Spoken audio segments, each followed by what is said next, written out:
high quality foods, for example fish, are really critical for a couple of reasons. One is they greatly improve the diets of the poor when they're available and affordable. But they're also higher value than many crops. So along with other high quality nutritious foods like vegetables, animal source foods, and fish is a great example, can be a pathway out of poverty. So they can really move the needle on allowing people to increase their incomes while also increasing the diet that they enjoy in the producing household, but also in the surrounding villages or in the towns nearby that have a more abundant, plentiful, and safer supply of high quality fish as food.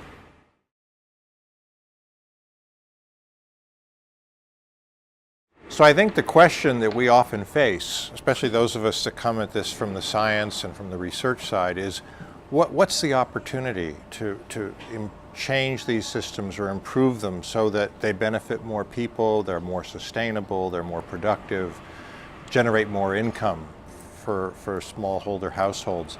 And that's where bringing the latest science to bear, whether it be improved species of fish or greater diversity of fish, or maybe just better information about management of the resource and understanding how to integrate things like fish and horticulture or fish and livestock or poultry.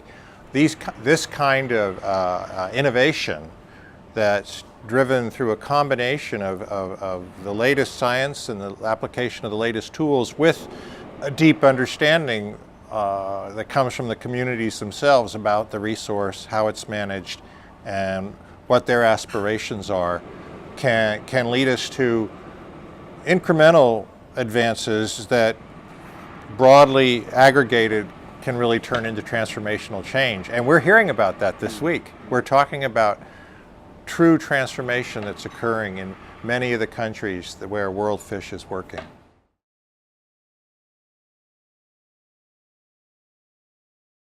Fish has some innate advantages as a food, particularly food for the poor.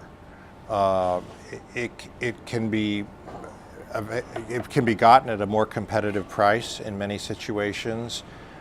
It can be prepared in ways, particularly if we're talking about small fish, that make it very easy for children or infants to eat as part of a complementary food.